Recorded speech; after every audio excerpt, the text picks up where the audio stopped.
So, hi there, and welcome everyone to Happy Life Habits Inspiration Point Podcast Series 2 and Episode 6 with Nina Nina Joshi Ramsey, and entitled Lifewalla Extended. Today's edition is an extended version, so we will be going a bit longer than what we normally do, and we will, because we've got so much to talk about, and we'll also be doing emotional freedom technique, EFT practice as well, an experiential experience of that. So we will be going on longer than the usual time, and it's the last in our current series. So that's what we'll be doing. Hi there, Mel. Great to see you. Welcome. Good. So, as usual, each week, for those of you who are regulars, you'll know there's a question that we ask. And for those of you who are joining us for the first time, warm welcome. And the question that we like to ask is, just right now, take a checkpoint using your scale of 0 to 10, but not using the number seven, but allowing to use fractions as well as decimals. Where are you on that happiness scale for yourself? So 0 to 10, but not using the number 7, where are you? And feel free to drop it in the chat if you'd like to.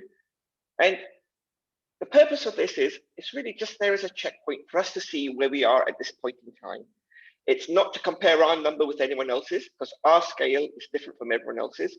And it's just there to raise our awareness, to see where we are at this point in time.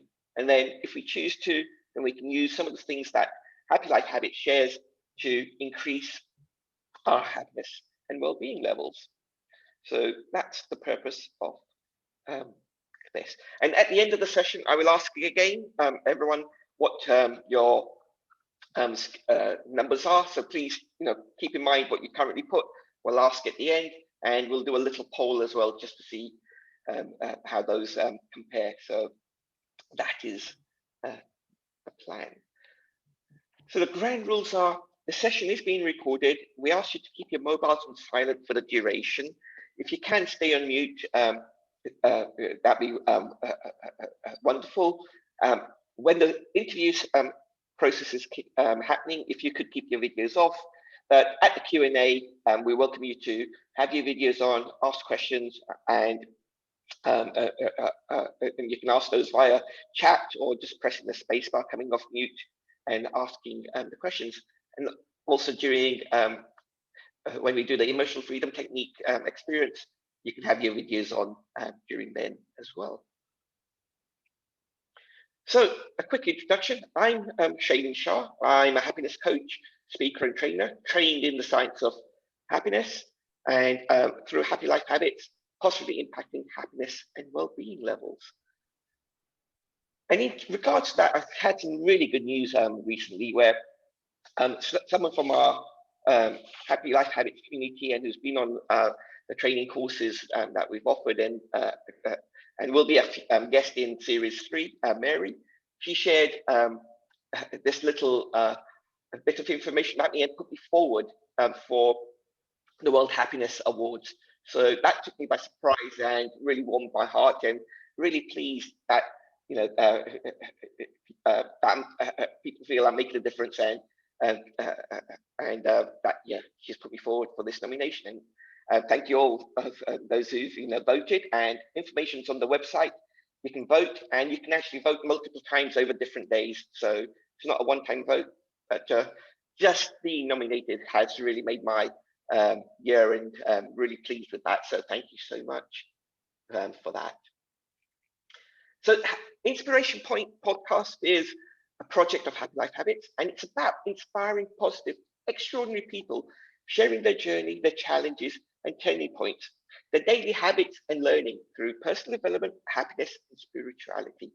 And as we go through, each series, each episode, we hear different people sharing their answers to the same 10 questions, and we see resonance to that. We relate to some of those answers, but we also see some differences between what people have shared.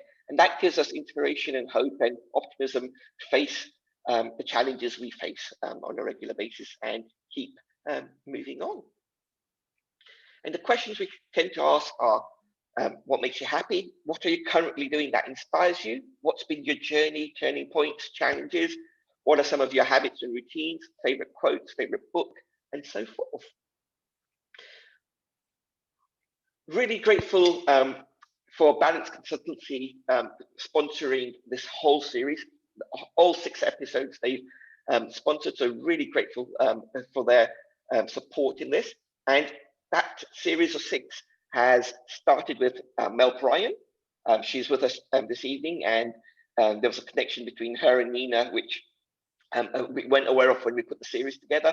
But when Nina had done some stand-up comedy, and Mel had been the one who had been emceeing. So we start with a comedian, we end with a comedian connection there. Then we had Lisa Moore sharing about marathon mindset, Neeraj sharing about his experience of stroke and technology, and how ancient minds are using the wisdom of today with technology.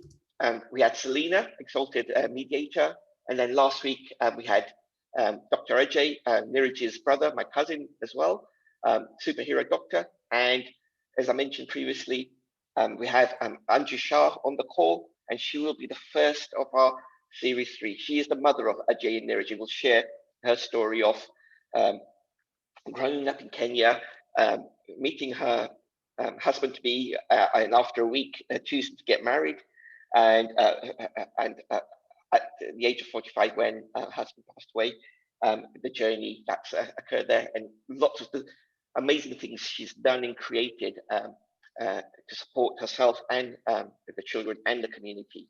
And it's really appropriate for International Women's Day. And so we will hear about that there. Yeah, and these are the other people who will be part of this episode. And as I mentioned, it's dedicated to International Women's Day, Mother's Day, and to women in general. And each of these women have got a fantastic story to share, like the ones we've already had. The journey continues, and we will partake in that from next week onwards. If you would like to have a VIP pass for all 6 episodes, please drop me an email at shailene@happylifehabits.co.uk. I'll give you the details. It's £20, and we'll get you sorted for all 6 episodes. Otherwise, you feel free to just attend the ones you want to and join in on those. So that brings us very nicely to today's episode, and with Nina Joshi Ramsey, Lifewalla Extended. And you might be wondering, what is Lifewalla? And Nina will share with us what Lifewalla is. It's also the title of one of her books, and that book is being put forward to various awards. It's about the Bhopal disaster that happened in India. She's written about the true experiences of that situation, and the book has also just recently been made a finalist in the LA-based Screencraft Cinematic Books competition. So some real exciting stuff happening in terms of that book. So that's one aspect of Nina. She's an author. She's a writer. She's an author. She is had a corporate career with Reuters, now Thomson Reuters, and rose to be a global projects manager, and was mentored, at by the board there at the board level. So something which is quite rare and becoming more so common now, of breaking those ceilings and breaking those barriers, and moving up in those careers, which it can be quite tough for whatever gender you are, but it's very restricted environments in some places. But that's one of her achievements there. She has invested herself in lots of different learning, both writing courses, courses on healing techniques and psychology, as well as computing. So bachelors and masters and various courses there. So that shows her having a growth mindset and keen on learning. She is a stress management expert, and shares about stress management and resilience and techniques, and helps people with that, and includes other healing techniques with that, including learnings of NLP, Reiki, and so forth. When I met with Nina, it was about 3-4 years ago. It was soon after I trained in the science of happiness, and an organization that's close to Nina's heart called Shishikunj. We're running talks once a month, and I came across this information saying Nina Joshi Ramsey is coming and giving a talk on stress. And just at that time, with the learning I was doing, it was something that excited me to see what I understood and also learn some more. And she, shared a fantastic evening that day, and she shared about what stress was. She shared about techniques we can use to alleviate stress. And at the back of that evening, I can't remember actually fully if I had a card and I gave that to Nina, or if it was just a case of I took her card, but we exchanged numbers or exchanged emails. And soon after, I made contact with Nina either via email or LinkedIn. I can't remember properly at the moment. She replied back. We had a conversation, and a really great conversation. And that's when our connection started. And then last year, wind back a moment. So one of the questions I asked Nina was, in terms of, the talk she gave at Shishikunj, how she went about it, what she did and that. And she shared with me who the contact person is and what to do. And in doing so, I reached forward and contacted Lakshmi Ben, who runs these methods at Shishikunj. And a few months later, I had the opportunity to share my first gratitude workshop talk in April and in May at Shishikunj. So through Neera's inspiration and conversation, that led to that opportunity, and thereafter being able to share there over the last couple of years. And last year, in September, myself and Brittany did a session on managing your mindset and money. And the next day, I had a message on LinkedIn from Nina. And she said, she'd attended the session the day before. She told a few friends to come and join it as well, and they'd enjoyed it. And we, arranged a catch up. And so this was after a few years, which caught up. We spoke. Maybe we had scheduled an hour and a half, or there later. We were still nattering away, and it was one of those kind of connections and conversations. And similarly, when we were prepping for this, after a gap, where it's like someone you haven't met for a long time, a old college friend or uni friend, you get together and there's an instant connection and a rapport and, a wonderful conversation happening together. And that's, what I found, which is why we've also said we should do an extended version today, because there's so much to discuss and share about. So without further ado, I will stop my screen share and ask you all, in your Zoom, if you choose view and you change it to speaker view, what you'll be able to see is bigger on the screen. You'll be able to see myself and Nina. And what I would like to say is, Nina, a really, really warm welcome, and a thank you for joining us this evening. So, pleased that you are able to join us, and really been looking forward to this episode like all the others. And great to have you here. Thank you so much, Shailene, and for having me on, and the chats that we've had so far, and that intro as well. And obviously, thank you to everybody here that I know and don't know. Thank you for joining us today too. Fantastic. So we'll start with our first question as usual. And as we ask these questions, and Nina answers, also think for yourself what your answer is to those questions, and what you relate to, and what you connect with in that way. So Nina, what makes you happy? Gosh, it might be different to what we'd talked about before, but that's perfectly okay. Actually, probably is a consistency in there, which is when I'm with my nephews and doing things with them, whether it's little, craft projects or film projects, because as they develop in their interests, we do different things. And in lockdown, of course, we've ended up doing different things as well. That's given me probably the most happiness, I would say, as an aunt to them. And more latterly, they've got a little puppy.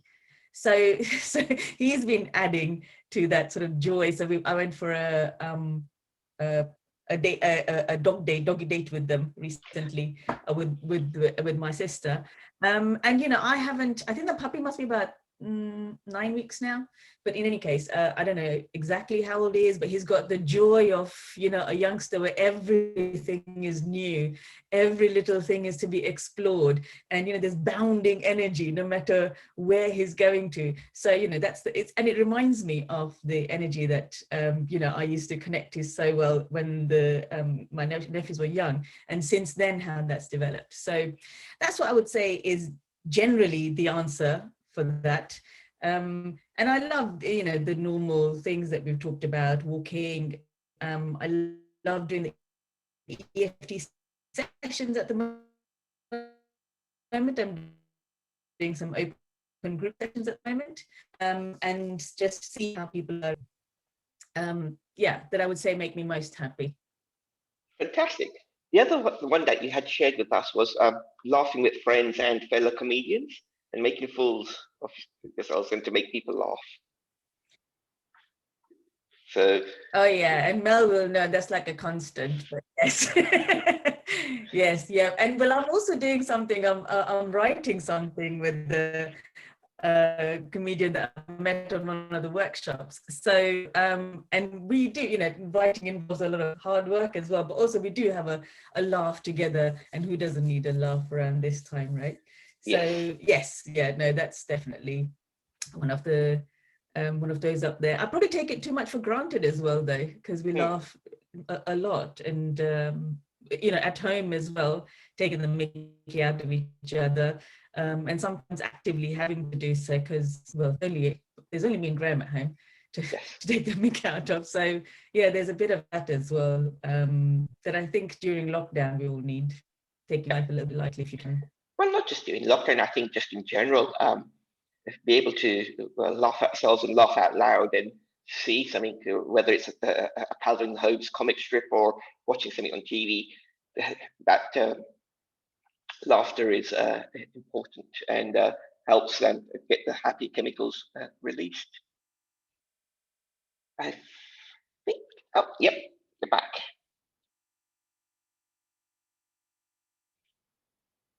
There's a couple of connection problems, I think.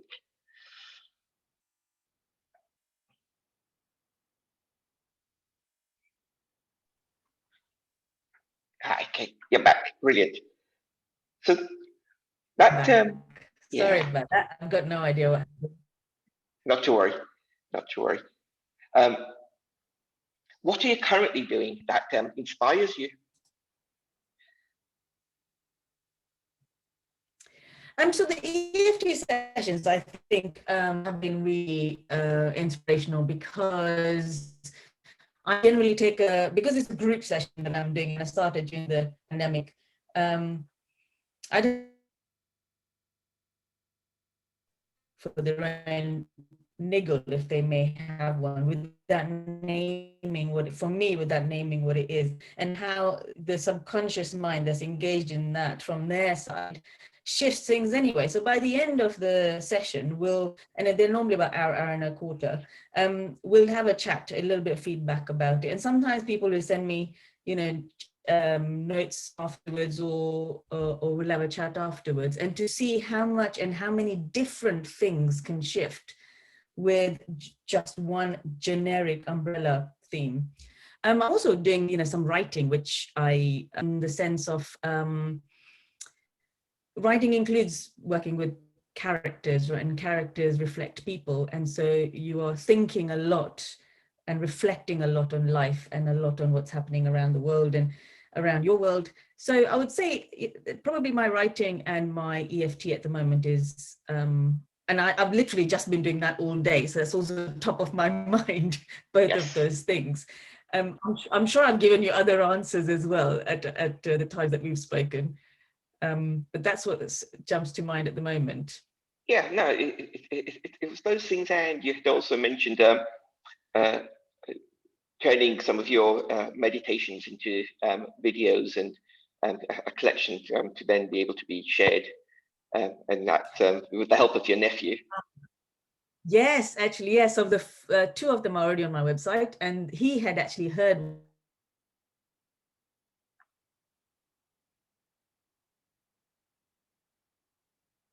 Nina, we're having a couple of connection issues. I realize it. What he's done is, done a picture. It's a really nice, serene picture with the underlying audio that I'd already had. And of course, I then realized it. So that was his little nudge. This is what I mean about them. They sort of got their own ways of doing things now as they grow up. But that was his little nudge to make sure that I started putting these onto YouTube as well. Yes. Just so you're aware, Nina, connection is playing up a little bit. It's breaking off a little bit as you're sharing. So just, Okay. At the moment it's showing me 3 bars, but it does keep up and down. So if that shifts anymore, I'll go on another network here. Sure.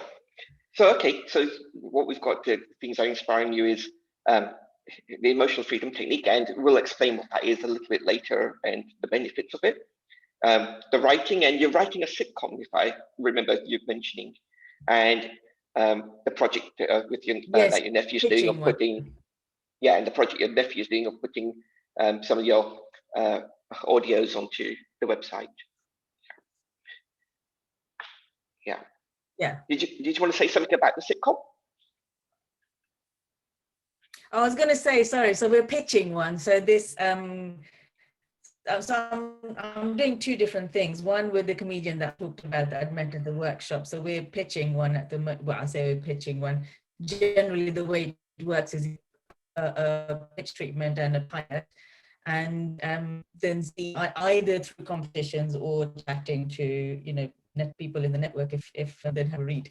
So I've got one with him, and I've got one that I obviously had various experiences moving from Kenya to here, and I had written a short story around that account of migration, and it got in the Penguin Decibel Prize anthology. So I am on the back of that. I'm adapting that to a short series as well.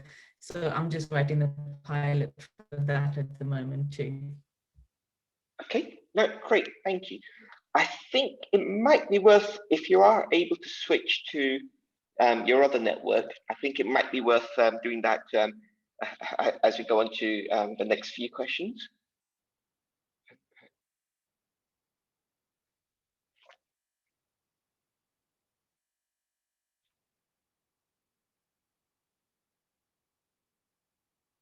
Apologies everyone for the connection issues, that we will just switch, see if we can switch to a better connection and continue. Sorry. Okay. Do you want to say a couple of things, and we'll just check that that's coming through okay?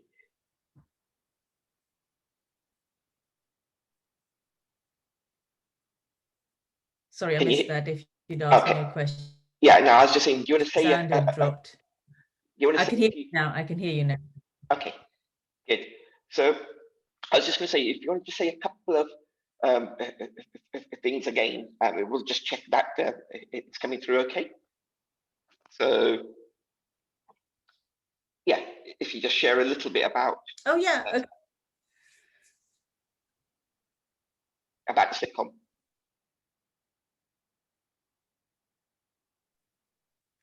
The sitcoms, or just something writing 2 pilots at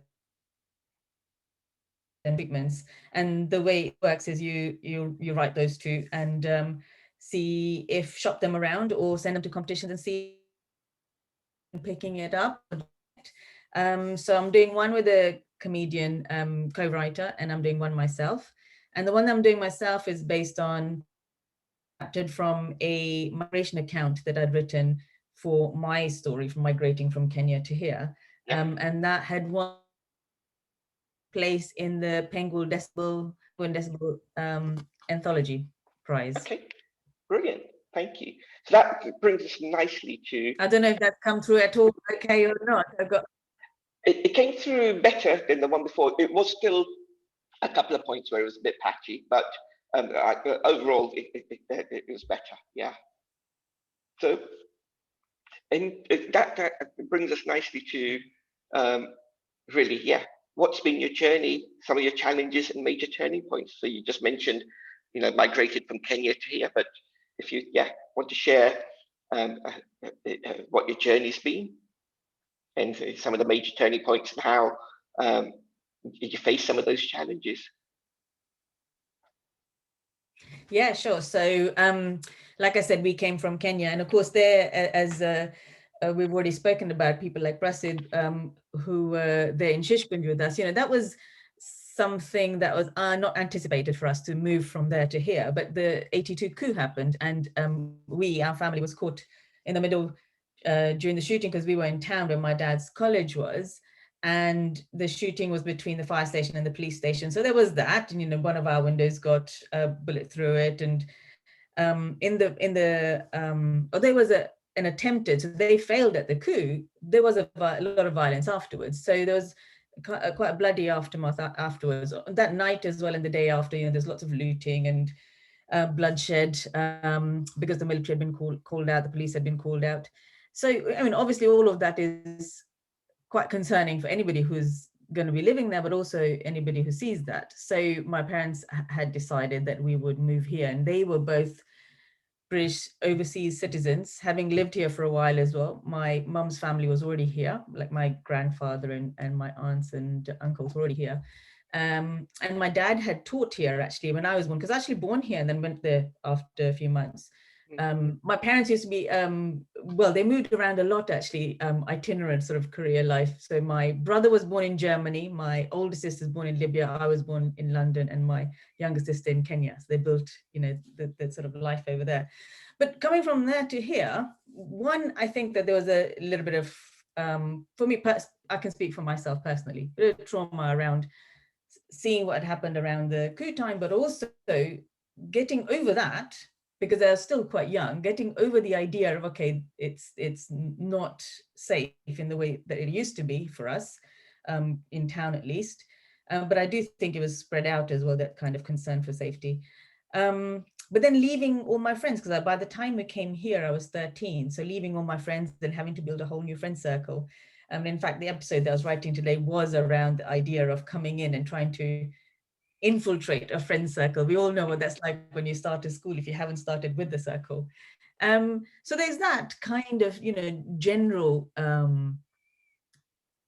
fitting into a new life, a new country, the normal bullying that I say normal, but the expected, because a lot of people get types of bullying across in different times of their life. There was the racism of the 80s. So all of that had also this sort of suppression of our identity to some extent. I wanted to be like somebody else. I wanted not to be brown, and not, wearing our clothes certainly didn't have the pride that we have now. In fact, I think Madonna, if anything, has done a lot of good for us with her henna. I can't remember which video it was in, but it suddenly became very cool to have all these, Indian accessories and artifacts and clothes. But I grew up and then did my bachelor's in computing and business at Brunel. And as a result of that, I had wanted to go to law, but shifted into technology for the interest, and actually just my father's college was electronics based. And I, at some point, I think in the back of my mind thought, if I had the nous in that area, I might have been able to go back and take it. I hadn't realized actually that he would be selling up and coming here. So he had to stay out there actually to look after the business, because it was not going to be easy to sell that, during those sort of turbulent times. So us as children, all of us did jobs, all of us worked from a very young age, and we were helping with the bills, helping with shopping. Basically, my mum was doing night shifts. In fact, she had probably a much harder time than we realized. Even during the night of there was an attack on our house in Kenya. And she was alone there because my dad was here looking for a place for us, because it was after the coup, but still in the aftermath. So she, I think, must have had a very hard time adjusting as well, having to manage everything there, then come here with whatever fears that were there. You get away from that, come here.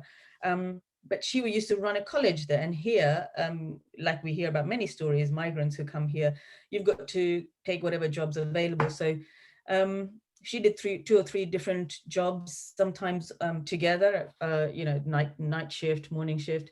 All of us did jobs of some sorts till, I guess, university. And then I did a thick sandwich course. So, that's thin sandwich, sorry. So that's 3 placements. So I did my placements at various technology companies and a consultancy as well, a financial consultancy, which is the first time I actually heard about Reuters. And after that, I did a little bit of traveling after university, and then joined a Reuters TV, actually, just temporarily to help out in the ops environment. And I heard somebody there say that they were going to apply for the Reuters graduate program. And I'd heard about the program, and I remember at the financial consultancy where I first heard about Reuters, one of the best things I'd heard about it was they gave 6 weeks holiday, and I thought, oh, that's the company for me. They sound great, but and news, news was like a really big interest for me, but also, the fact that this unbiased news, fantastic company out there also gives 6 weeks holiday. Actually, prior to my joining, they used to give 9-day, they used to have 9-day fortnights, because it was run and set up by journalists. They had, I guess the level of maybe work-life balance.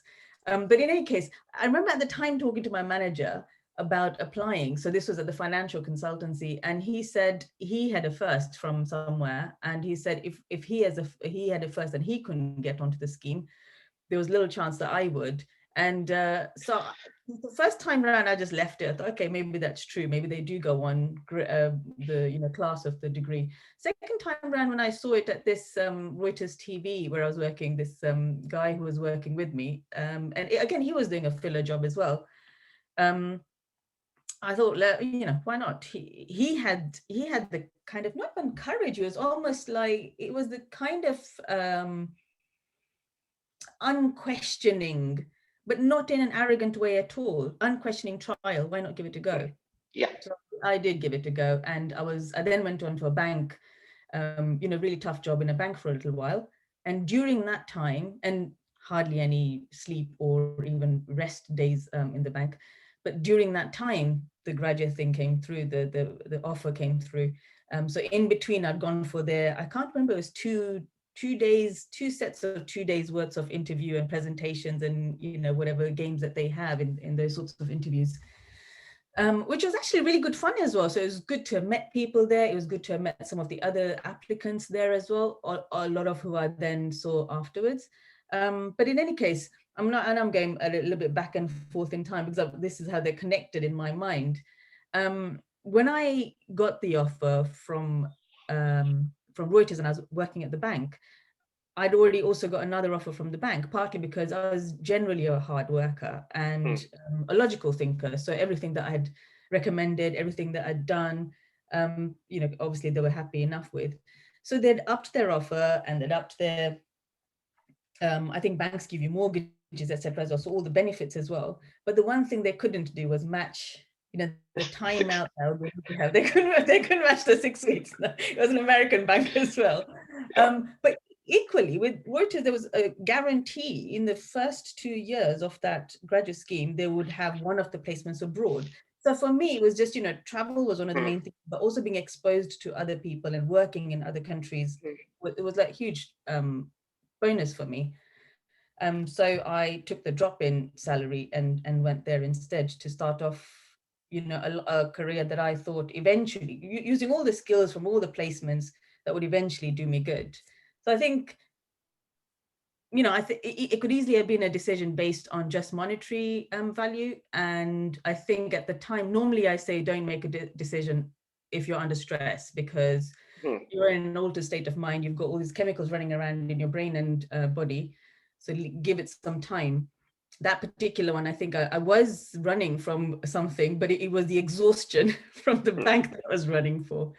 And yeah, there I finished the program and went on to become a global project manager. It happened to be around the time when there was a huge restructure, and there's restructuring in those companies happen every few years. But during the huge restructure, 2 levels of my management were moved elsewhere, which meant that gap needed to be filled.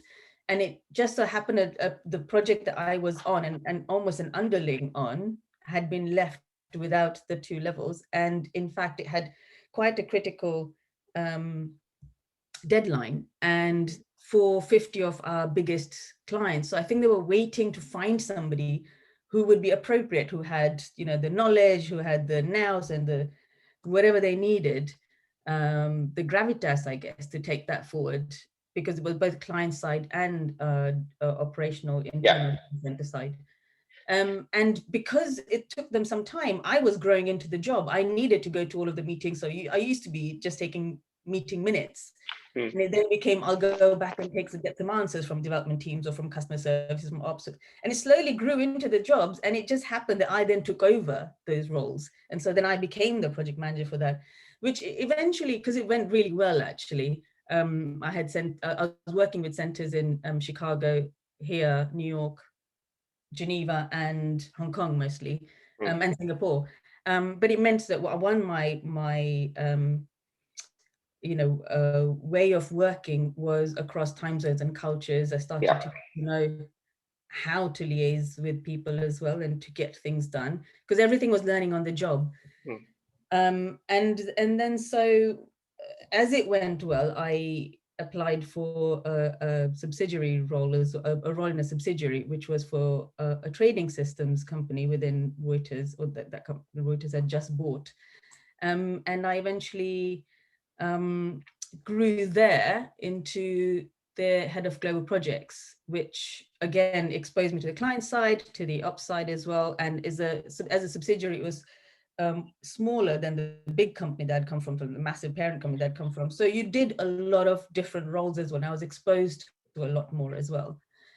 So you have a much better grasp of detail, but as well as the bigger, more strategic view, more business view as well. So yeah, that's kind of what the work life was like. But there came a point where actually a very small amount of time around office politics, which I did not like at all, but it also overlapped with quite a toxic personal situation I was in for some time. And the two at one point together just got to a head, and I wanted some time out. And a chance came up for volunteering for redundancies. So I volunteered, and it must have been 3 times that I volunteered. And the 3rd time I didn't get lucky, but I did try, try your best. But I think by that point, I'd got to the stage that if I want to come back to that world, I would give it some time and come back. And I think the most heartening thing for me was, you'd mentioned it earlier in either the write-up or when in an introduction, that I was lucky through the scheme and through the networks that I made there, that I had senior management training and mentoring, coaching as well. Also with board members, sometimes without me actually knowing that's what was happening, because they don't come and tell you, I'm going to mentor you. You often find out this is what's happening. So when I was leaving, I had been offered the chance to get a sabbatical instead, or have a sabbatical instead, and come back, because they'd thought that I would have gone further ahead with the company up to board level at some point. And I had to say, this was, you and I have talked about this earlier, that this was the kind of news that I think that if I was mentoring somebody now, or with hindsight, when I think about people who I have mentored or coached, that's the kind of, I think, encouragement that would be welcome much earlier in people's lives. So it shapes their thoughts and it shapes them when they're struggling to hold on Yes. to things. And I think that I was at that point where I was struggling to hold on to some level of balance and Mhm. healthy reality, which is the reason I made the decision to actually leave. And then since then, I did the writing and the traveling and trained up as a coach and all the different modalities that I learned, and did my psychology. Prior to that, my master's in novel writing. I did my psychology postgraduate diploma and focused my research project on stress management. And so it's kind of gone through that arc. But during all of that, there's a lot of struggles as well. You know, within the company, of course, I'd have had struggles. I was one of the youngest ones there on big projects. Mm. I was a woman. Some people now say more from the banking side rather than my own company, but you know, didn't really find it easy to work with somebody who was younger, who was a woman, who they didn't see as a fit, I guess. It's not Yeah. how it's not how I saw it then. How Mm. I saw it then was that they just see me as a newcomer. They don't Mm. know what I know. But you know, I knew more than them about what I was working on, not more than them, you know, at large. So it's a matter of having to prove yourself. So those Yes. struggles exist, and you've got to be constantly putting yourself in those situations. And I found myself, especially for troubleshooting, especially when we're flying around, so you're jet lagged and you're still, obviously everybody has to do it if you're traveling, and you're still having to cope with your delivering your work, but also extra trying to prove that you are, there's a reason that you are there, you're the person who Yes. is the right person to be there. But I'm sure in the struggles I've also spoken about the fact that you know, you have your personal struggles, you have your personal belief struggles as well. And I think that everybody does. There's a level of imposter syndrome. I worked with something recently on with EFT, with, you know, somebody, I did some tapping with WFTV recently. And one of the things that I think in most businesses, what most companies, well, probably most lives, imposter syndrome is actually very, very common. Yeah. So struggling with that, you know, does mean you've got to get a level of self-belief from within yourself. You've got to stop looking outside and what others think, and Mm. just be in touch with yourself and what you can do and what you believe in, what you need to develop that self-belief. And there's a great you know, reminder of that one of the artists that I shared on our Distressable group, Samar Jodha, his main criteria for being successful in what you want to do in your passion is having self-belief and Mm. not having that external influence take over. Yeah. But I've spoken as well around, you know, the highs and lows of life. You know, so a lot of what I've talked about are some of the good things, but the lows include, you know, when we lose family, you know, to illness, and worse. You know, I've lost both my parents, and around those times, the you've got to manage your own emotions. You've got to, because especially if it's unexpected, Mm. and you know, we both know that sometimes that can be one of the harder things to deal with emotionally. But also there's the practicalities of it.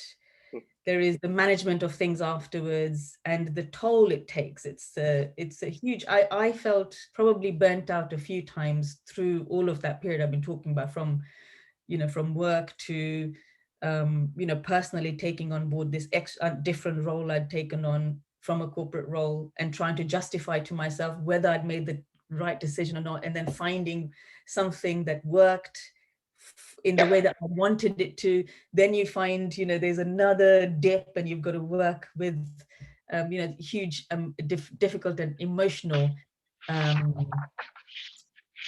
kind of lows as well. And actually I used a lot of my techniques then as well, which was the most helpful to me, hopeful time to know how useful they can be Yes. in the moment.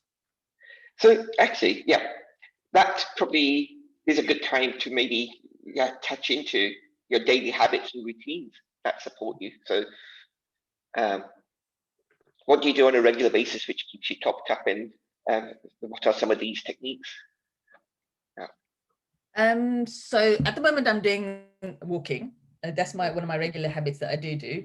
but I've started more this 310,000 step march for March for a fundraiser. But walking is probably one of the things that I try to incorporate a lot into my life, and knowing the benefits of it. Techniques wise, I do EFT quite regularly. So I've done Vipassana, the 10-day meditation, and whilst I might not be able to do that on a regular basis, on a long basis every day, so it's not an hour every day, I do it short, sharp ones, and that is very like another technique called Emotrance, which is like speed meditation, but it does put you inside your body and your thoughts together, so the mind body connection is always there to get to balance. Yeah. No, that's excellent. Thank you. The other one you had mentioned to me was free writing, was another practice you do. Oh, yes. Yes, I do free writing, and that's really very good. In fact, I've restarted what the Julia Cameron book, The Artist's Way, calls morning pages. So it is free writing, but it's in the morning, so before you start your day.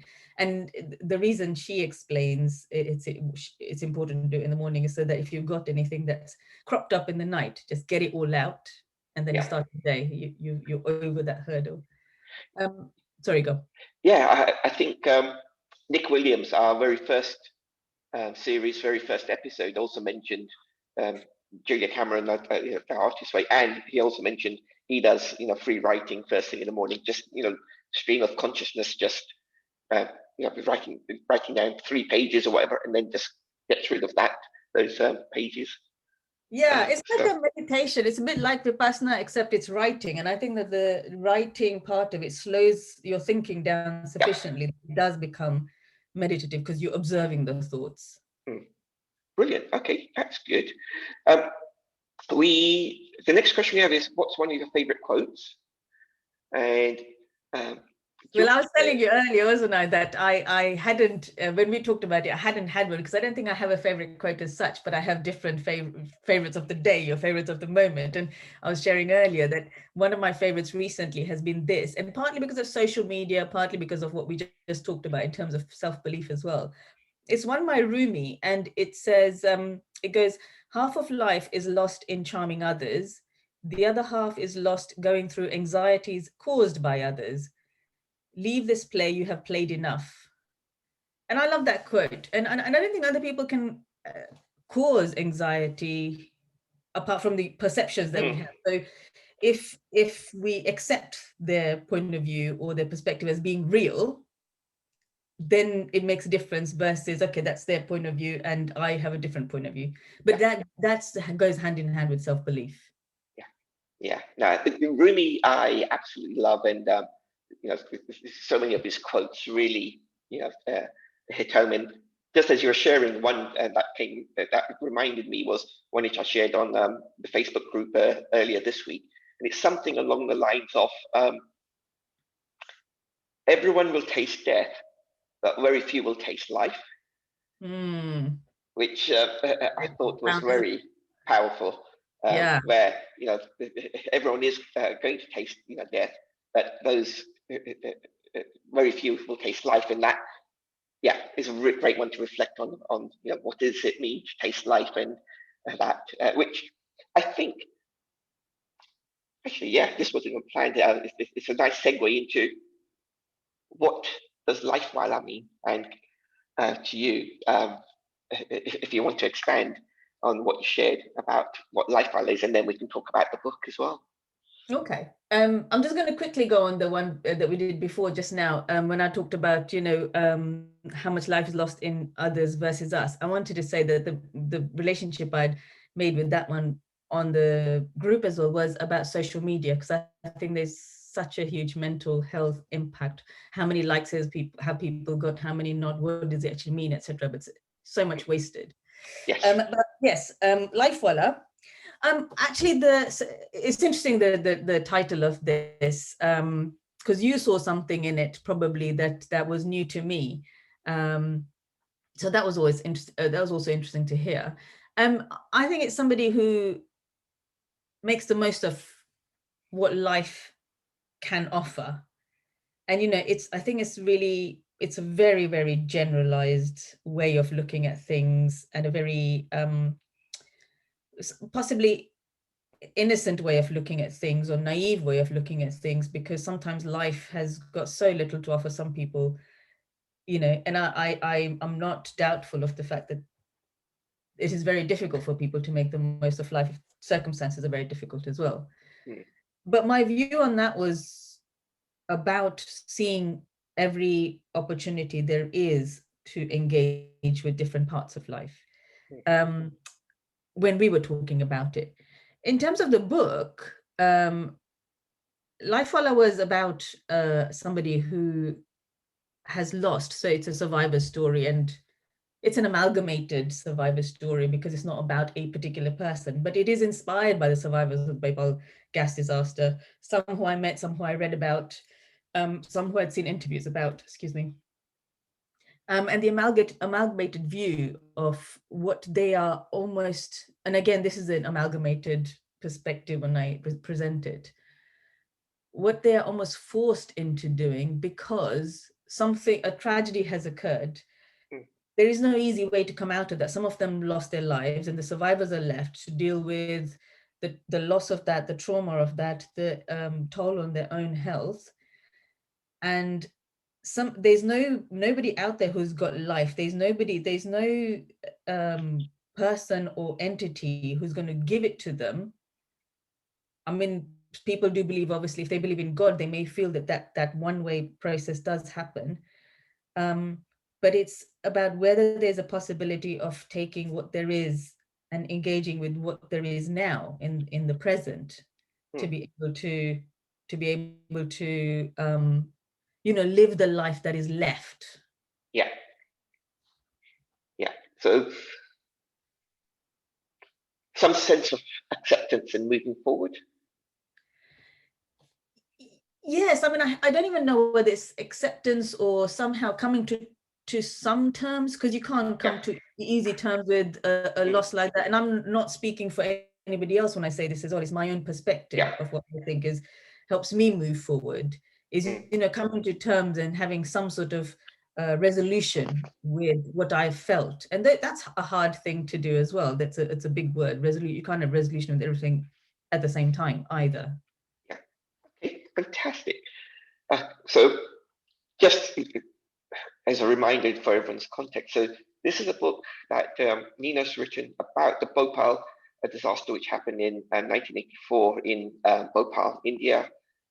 Big explosion and a lot of devastation caused during that time, and still ongoing, you know, to the environment and communities and people there. And that's been captured in this book, and it's the one which is been put forward as a finalist in this award that we were sharing at the beginning. Correct?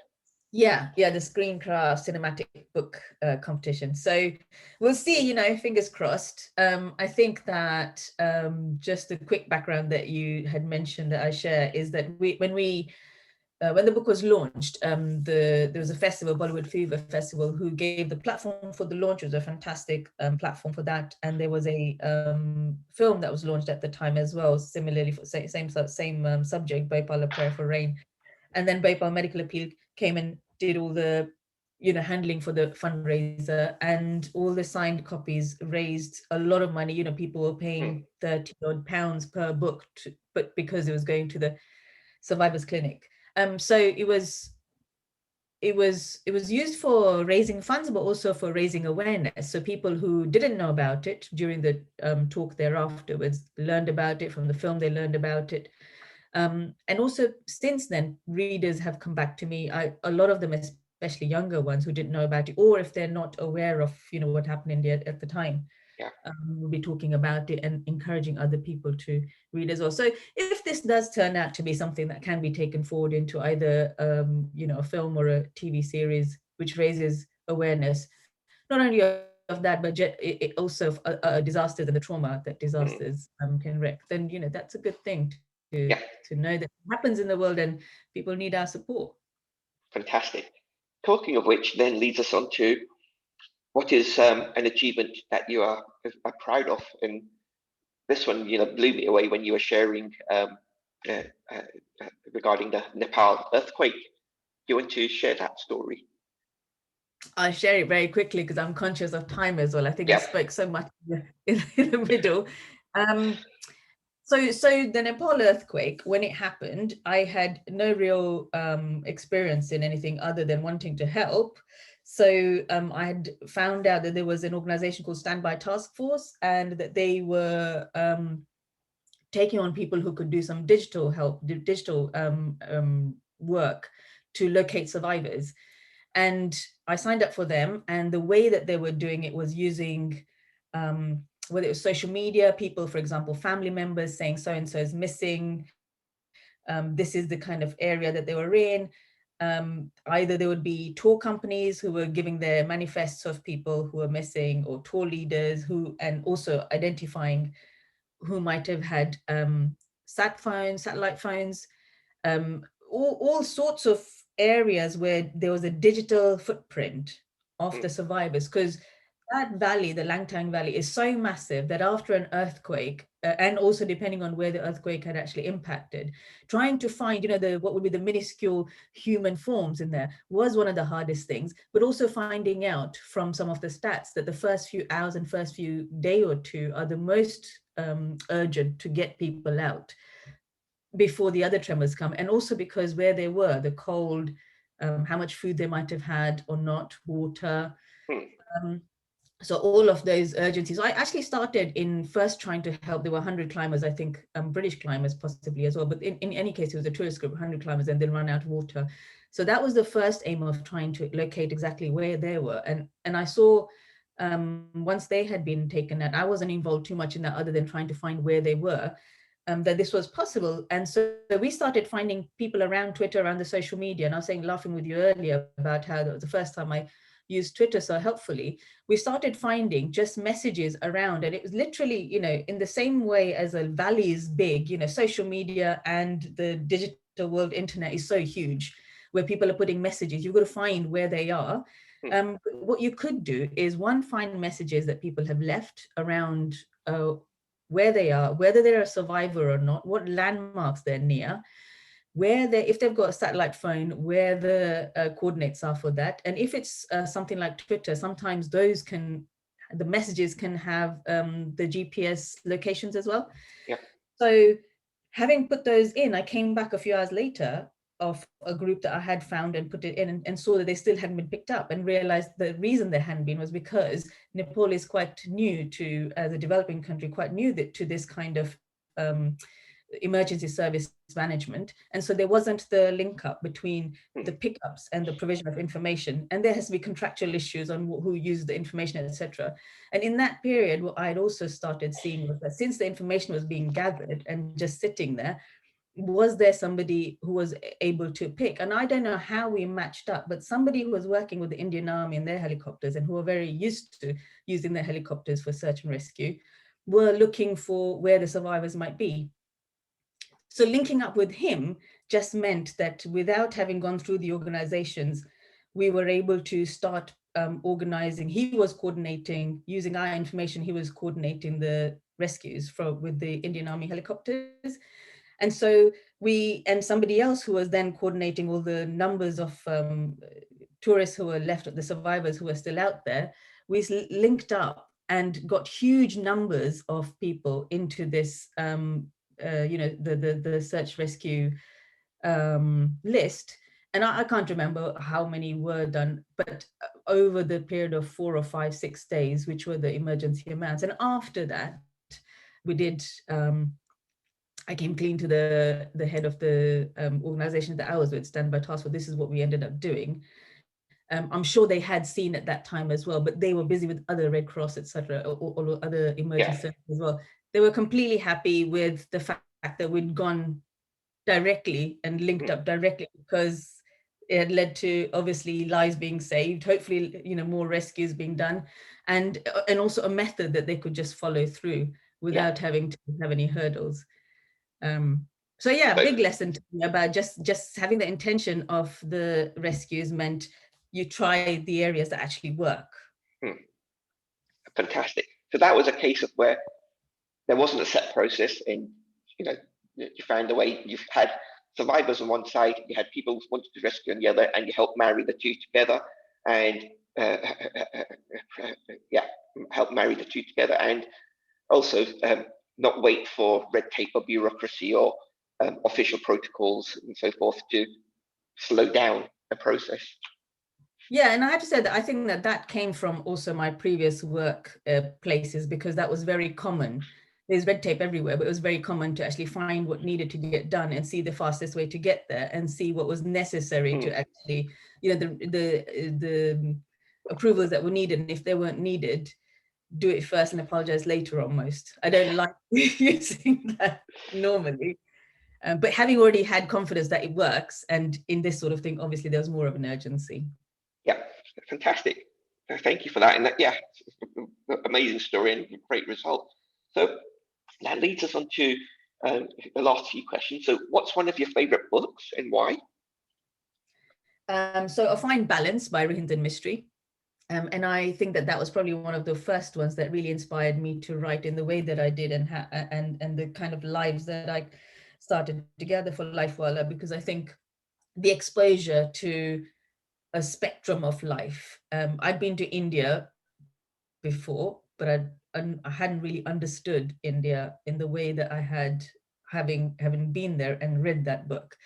So I think, yeah, the exposure to people, and that's probably what influenced me in doing a lot of other things in this country as well, because it's obviously I live in this country. So for me to do longer term volunteering or longer term work with the spectrum of people. So I've volunteered with Samaritans, we've talked about, as a listener and also as a trainer for prisoners in a prison, and I've done outreach work, schools, hospitals, etc. Been a mentor and a trustee for them as well. But also some co-mediation. But those kind of things I can do on a long-term basis, and does help me understand the spectrum of life.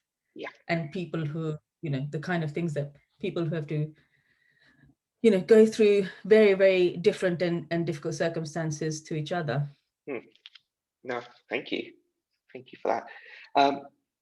What did you learn from your parents? Oh gosh, a lot.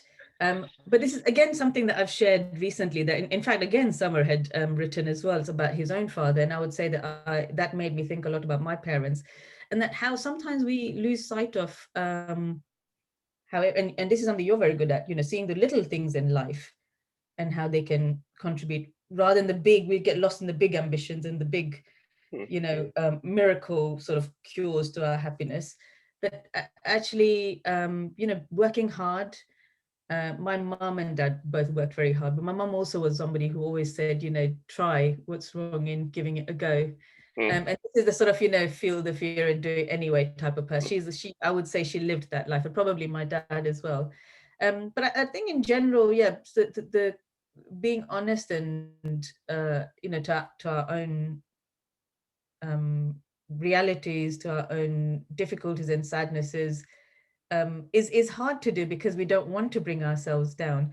But I think that the way they live their lives quite simply as well, and were connected to people, especially my mum, very connected to people at a very deep level. Yeah.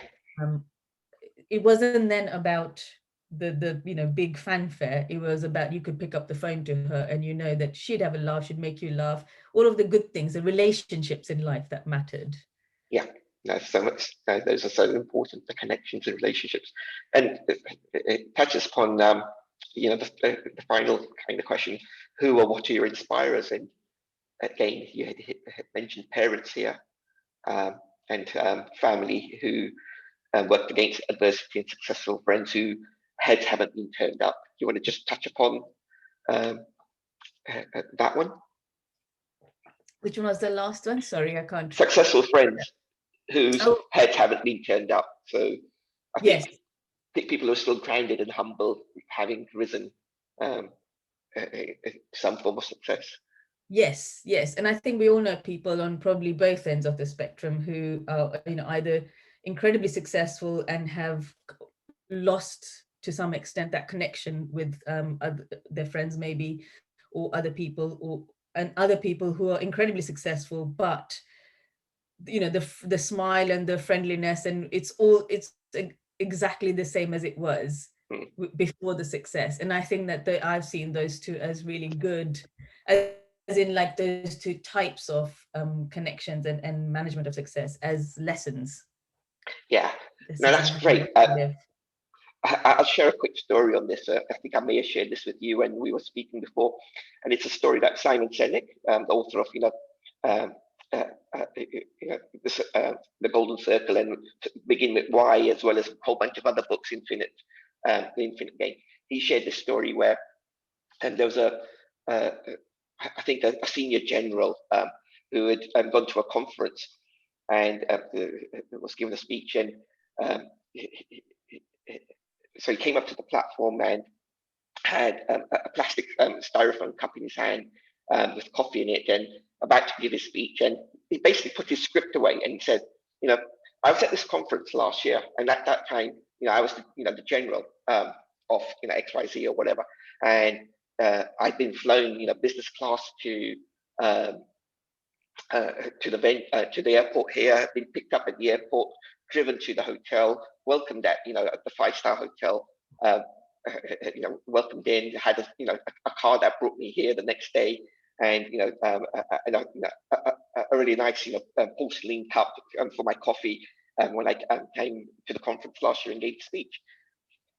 This year, I had to book my own economy flight to the place here, get my own taxi to the hotel, check myself in, carry my own luggage to my room, and get my own taxi to the venue here. Asked the person for a coffee. They pointed me to the coffee machine, and I got the styrofoam cup. And what it reminds me, and what the message here is, that porcelain cup was never for me. It was for the role I played. And so it's that aspect of remembering that who you are and the role you play are different, and often things are done for the role that you hold at that point in time. So yeah, no, it's a really excellent one. And I think that people who I experienced it because I left a company, and also I had this conversation with one of the board members there who had left after me, and we'd had this just like, we actually went to a pub and just had some chips, and we talked about exactly this, that we're just talking about like people now as we were then without the roles. And people who came into the pub would have seen us both differently then than when we were at our roles, because they were looking at something different. Yeah, yes, and I think that's one of the things that often is a challenge these days, where people are finding a disconnect between the role they play outside of work and the role they play within work, and having a disconnect, whether in values or approaches and attitude. And the ideal is where you are the same person in both of the environments, and rising to whatever challenge is there, but holding that self-belief and holding your true self together. So, and that's the challenge we have of working there. And when we can be there, we can be happy. So that's great. So that does bring us to the last of those things. Is there anything that we haven't asked that you'd like to share at this point before we move on? No, because I tried to cover everything when I was talking, and I was thinking, well, there can't be any more questions, and there's still more. Clearly my memory isn't very good about the questions, but I was thinking we've got a short period of time. And in fact, what I'd like to do is some tapping, just so people have some experience of it before they leave. But equally, I will also want to say that it's for the longer sessions, so you can have a proper experience of it. I have these free open group sessions. They generally tend to be weekly, but the next one is on Sunday for International Women's Day. I've kept it on Sunday at 6 o'clock, and the links will be available on my website and also on the De-Stress With Me group, which Shailene will share. Yep. So, NinaJoshiRamsey.com is the website, and the-Stressable Facebook group is the one to look up and find and join to be informed of the EFT tapping sessions, as well as other stress-related activities and things going on. So those are the ones to look at. So let's do the tapping exercise, and then those who want to and are able to stay on, we can then continue with the Q&A and the other wrap-ups as well. So if we are able to do about a 5-minute session, Nina, and intro into what tapping is, what the benefits are, and then lead us through that. Yeah. Okay, it's a tough call to have it the explanation as well, but I'll do my best. So tapping is based on the philosophy of meridians, the principles of meridians rather, that acupuncture is also based on. And we also have this notion of, life force, the prana and the nadi, and, so it's in every culture because it's part of human beings. So the idea is, we have our thoughts and beliefs, and our mind and body is very much coordinated, and stress is actually the easiest way to see that, because something that we perceive as being an over demand on our resources starts off a stress process. That fear of not being able to meet that demand starts off a stress fight or flight process, and that affects the rest of our body. So we get the sweaty palms, we get the palpitating heart, all of the stuff that happens, the butterflies in our stomach, all of the things that happened. And I can explain all of those things and why they happen and where the evolutionary sources of those sorts of things happening. But for the purposes of this, we will just start doing some tapping on where those points are. And normally I would explain to you exactly where they are. You just follow me, just watch me on the video, just follow me. And if you all mute your mics as well, then you can easily say back the words that I'm saying without hearing other people or disturbing your balance when we're trying to do this. So there's something called the setup statement. Clearly we believe things and we have perceptions of things, but our body isn't made of words. It's made of all the signals that, or the electrochemicals that are running around our body. So when we say the words, we are trying to connect to that experience of us inside, right? So this is a setup statement where your karate chop might be. So just say after me, and if, like I said, if you can mute your mics, even though, and we're just going to do generically on stress, even though I feel this stress, or I feel this at the moment, I choose to release it and feel relaxed and happy. And I deeply and completely accept myself. And allow for these words to translate into whatever feelings are needed. Even though this stress may exist, or this situation may exist that I want to release, I'm open to it releasing in a safe and healthy way for me. Even though this situation exists and it may be stress or some other feeling that I want released, I choose to be open to the release and deeply and completely accept myself. And then just tap on the top of your crown, this stress or this feeling. And then where your third eye might be, these feelings. And then where the start of your eyebrow is, these feelings that exist inside me. And end of your eyebrow, these feelings that I feel. And then underneath where you can feel your eye socket, you can do both sides as well, where they're both points. These feelings that I have and this experience in my body. And then under the nose, these feelings. In fact, you can do both the nose and the chin at the same time as well. These feelings that I have and letting go of them. And then just around the chest. And you can, while you're doing that, you can just, these feelings that I have, you can also pound a little bit, not too much, but like how gorillas might. These feelings. There's a sore spot as well. So this triangle that we have here, if you go 2 inches down and 2 inches to the left, and just feel around, there'll be a little sore feeling there. And that's where your toxins might build up if they're not released. And you just have to rub there. That's your sore spot to rub. You can do it regularly. Some people do it just before going to bed, just to get some relaxation. And then here, this is one of the underneath. So if you do your hugs like this and just tap there, this is vibrating the meridian line. So instead of acupuncture points where they're so precise with needles, we're just vibrating right through the meridian lines using this tapping, this feeling. And then here, this feeling and letting that go. And then the top of your thumbs and fingers, so that with the sides of them, right? This feeling and letting it go. I'm just checking the time. This feeling that exists and can be shifted. And it's okay for it to be shifted. And letting that go in a safe and balanced way. And then here, where the web is, just where that meets. Letting that go. And just taking a deep breath. And we're going to do one more round, but very fast, and just add some joy and positivity, that type of emotion and experience. Adding joy. And if for this round, if you smile, normally we do 2 of the other and 2 of this and do a bit more around the talking as well. But we'll do a shortened version. Adding joy and laughter.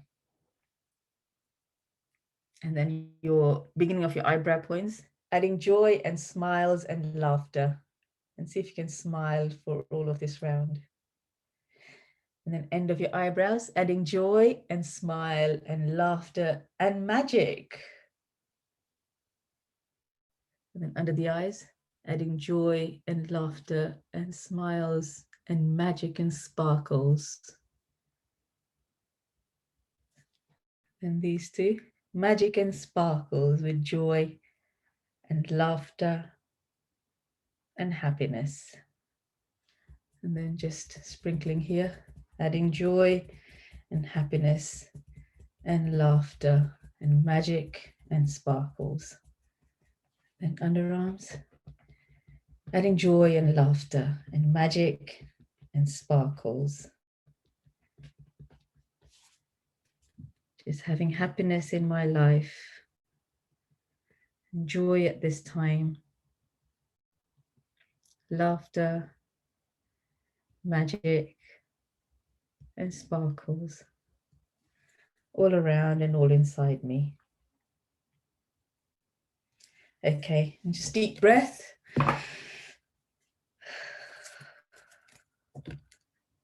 So that is a very, very quick round. It's not usually that quick at all. And we do a little bit of a run up and a little bit of a muscle relaxation and an energy clearing afterwards generally. But that should give you an idea about it.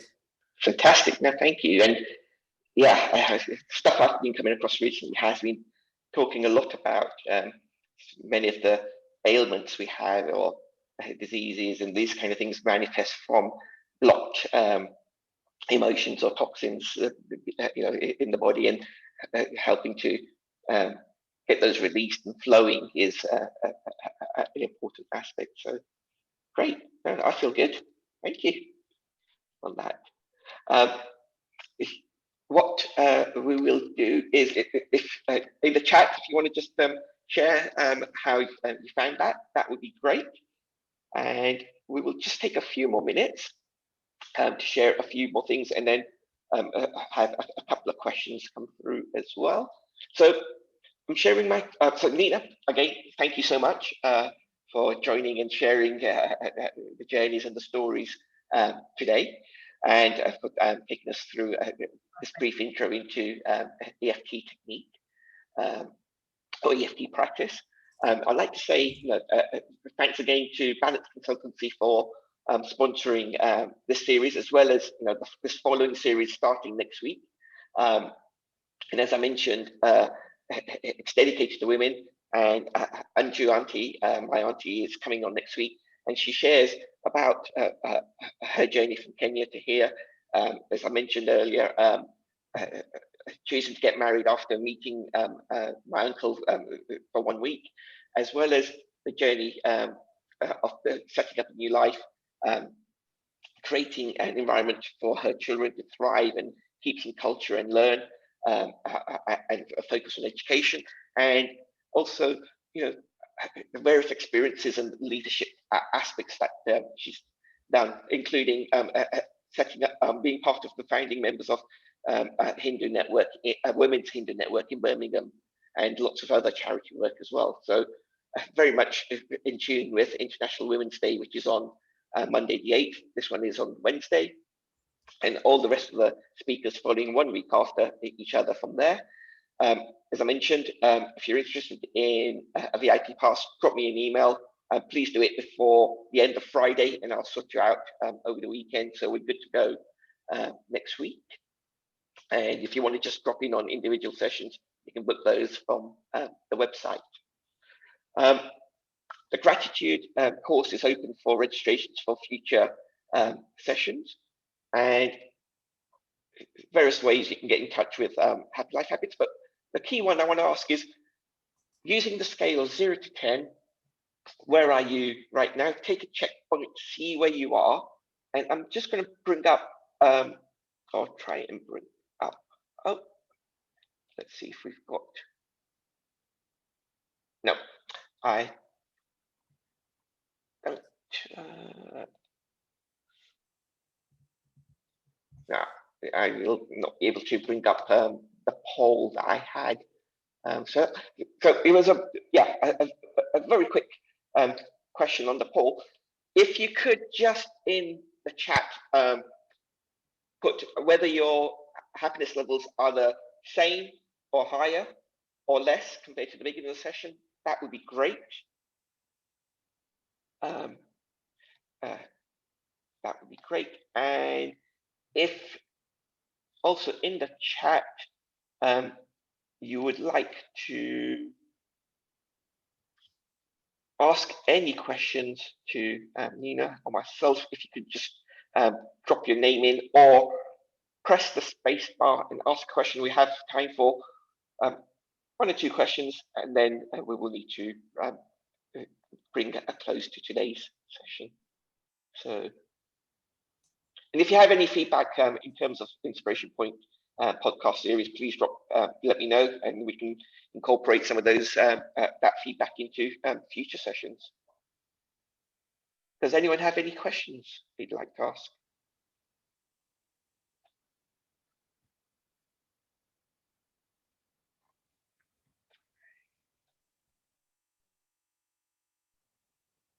Okay. How do I start? Rupal's got one saying, how do I start tapping? Very quickly. So I years ago, almost 18 years ago, so maybe just over, I wanted to start swimming in open waters because my husband was a diver, and I wanted to try, but I had a fear of open water because I'd fallen to 14 falls in the bottom of 14 falls in Kenya, and I'd started having a fear of open waters since then. So I was looking for a way to work with that, and nothing was working. And I came across EFT probably for a web search, and I had to post out for a video to be sent to me, or a CD or something like that to be sent to me. I had to learn it on my own from the CD first, and I gave it to go. And in fact, that's what they do encourage, is once you've learned the points, do it on yourself regularly. And then once I did that, and it helped me actually get over the fear of water, such that I now probably am more keen to go in the water than Graham is sometimes. Once I saw early on what impact it had, and I do still tap in the water if I had, or did still tap in the water if I had any fears, or even now actually if I do have any. So you have that with you at your fingertips, literally. I then became a practitioner and a trainer, but that's how I started tapping. Excellent, thank you. Okay, last chance if anyone has any more questions. Yeah, so the question is, it says my name as well, somebody that I know probably then. So you can surrogate tap for other people. You learn as for yourself first, and in fact develop your own skills and your ability to recognize how you're shifting things inside. And then as you'll start to develop that, you will be able to start tapping for other people. So you put an intention out that this is somebody who's asked me to tap for them. If you're a parent or you have pets, you can tap for them anyway. Just saying, when I tap for me, I'm tapping for them as well. So the shifts are for both. Can I just say, somebody had asked about Lifewalla, and I don't know whether it was about getting it. It's obviously from our website, there'll be a link, but it is available on Amazon and Waterstones and those places as well. Yeah. What inspired me to write about Bhopal? Sorry, very quickly. I know, Shailene, you'll probably have to close this off as well, but very quickly, We'll make this the last one. Yeah. I did an interview with Mark Tully, who was the BBC correspondent in India. And I was actually at the time writing and researching and visiting villages around a Sati village that had a Sati in around that time. About that, and I was interviewing Mark Tully about that, and he said in conversation, when I asked him what was the hardest hitting story he'd covered in India, he said it was the Bhopal story at the time. So this was some years ago, but at the time. And because of that and the contacts he put me in touch with as well, I was able to follow that up. And it really hit me hard. It was 84 the year I'd moved here as well. So I think a lot of that really hit me hard as to what other people were going through around the world while I was in my little world, with my own difficulties, how different it can be. And something really touched a nerve. So I spent months a day, but months on end at the British Library. I visited Bhopal as well, talked to a lot of people, but various other things to get mentally ready to write that book. Excellent. Great. Thank you. So with that, I say thank you all for joining us and staying on throughout the session and for the extended part. Thank you, Nina, so much for sharing your inspiring journey and the different insights and experiences. Definitely, a Lifewalla, having a variety of experiences of life on that. And look forward to all of you joining us again next week and the following 6 weeks for Series 3, which will be the last series for a little while. So please do make sure you don't miss out on that. Thank you all. Take care. Bye-bye. Thank you very much, Shailene, and thanks, everybody. Bye. Thanks.